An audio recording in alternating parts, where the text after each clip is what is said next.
Bom dia, pessoal. Meu nome é João Gabriel Ribeiro Passos, sou estudante do curso de Letras Português pelo FOP, a Universidade Federal de Ouro Preto, e sob a orientação do professor Alexandre Gnolon, eu desenvolvi, enquanto bolsista da FAPEMIG, o projeto Poéticas da Ilustração, os Árcades Mineiros, na Vila Rica, setecentista. Pode-se dizer que tanto na Península Ibérica quanto na Europa Central dos séculos XVII e XVIII, a preocupação intelectual com as doutrinas poéticas estava verdadeiramente pairando no ar. Figuras como Boileau na França, Ludovico Muratori na Itália, Inácio de Luzan na Espanha ou em Portugal, o Cândido Lusitano e Pina e Melo, todos buscavam, em alguma medida, redigir, sob os preceitos filosóficos e científicos típicos da Ilustração, um ferramental teórico consistente e modelar para a poesia contemporânea e ulterior a eles. Embora nunca tenha se dado de forma exatamente unívoca e homogênea, todas essas doutrinas estão escritas no clima de profunda renovação e reforma conceitual e institucional que irrompeu na Europa com a crise do Antigo Regime e que constituiu aquilo que convencionalmente chamamos de iluminismo, ilustração ou esclarecimento. Portugal teve contornos muito peculiares, ligados sobretudo ao catolicismo pungente e ao despotismo esclarecido de Pombal. Isto é,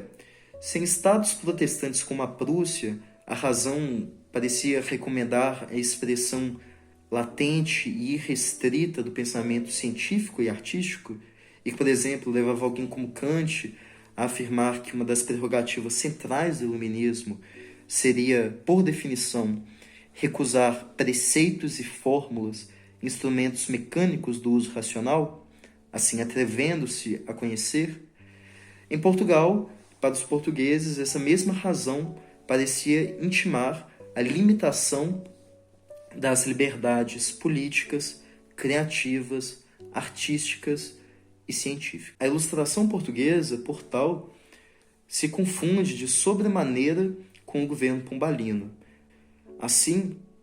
os ideais do Cândido Lusitano, inspirado em Horácio e Locke, onde a atenção à metáfora clara, à clareza funcional, a um texto límpido, simples e útil e em conformidade com a filosofia moral, tudo isso se tornou nevrálgico e parece reluzir em autores brasileiros, como Basílio da Gama, Silvarenga e, especificamente, Cláudio Manuel e Gonzaga. O objetivo central do projeto foi estudar a produção poética setecentista em Vila Rica à luz das doutrinas ilustradas contemporâneas deste mesmo período. Doutrinas estas francamente caudatárias e tributárias, tanto de obras concernentes à Europa continental e peninsular, como é o caso da arte poética de Cândido Lusitano, mas também de grandes tratados da Antiguidade Clássica, como é o caso da poética aristotélica ou, preponderantemente, a arte poética de Horácio. Em suma, o procedimento teórico-metodológico que ancorou a pesquisa se concentrou na análise pormenorizada dos sonetos de Cláudio Manuel da Costa e das liras de Tomás Antônio Gonzaga, à luz da leitura e interpretação rigorosa dos preceitos fundamentais da poética de Cândido Lusitano. Não obstante, nos valemos de um amplo rol bibliográfico, de uma consolidada fortuna crítica, concernente principalmente ao estudo dos movimentos intelectuais, políticos, filosóficos e teológicos que orbitavam a mentalidade dos indivíduos dos 700. Destacam-se, nesse caso, obras como Mecenato Pombalino, do Ivan Teixeira, capítulos de literatura colonial, do Sérgio Buarque de Holanda, mesmo o Literatura e Sociedade, do Antônio Cândido, mas também, por exemplo, a Sátira e o Engenho, do João Adolfo Hansen. Em segundo lugar, foi indispensável a leitura dos clássicos greco-latinos que constituíram a verdadeira matriz destas poéticas de então. Por isso, a leitura de figuras como Aristóteles, Pseudo-Longino, Cícero, Quintiliano e, sobretudo, Horácio foram indispensáveis.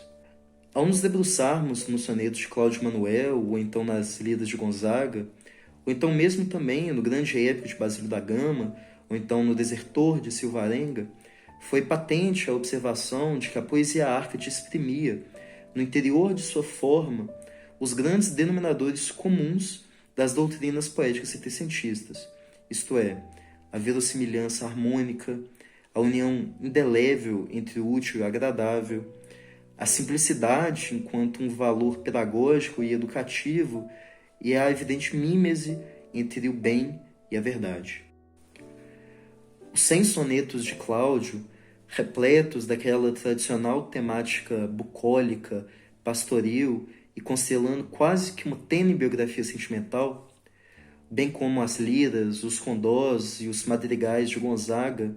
repletos daquela áurea mediocritas horaciana que castra e rejeita os excessos da virtude e do sentimento,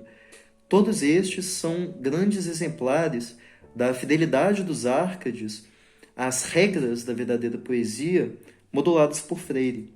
e que vieram de fato a prefigurar as grandes tendências estéticas daquilo que convencionou-se chamar de poesia neoclássica. Ao fim, conseguiu-se concluir como a obra dos Árcades mineiros caminhava em conformidade com as convenções poético-doutrinárias estabelecidas por figuras como Freire. Gostaria de agradecer imensamente ao FOP, à Universidade Federal de Ouro Preto, pela disponibilidade de incentivo,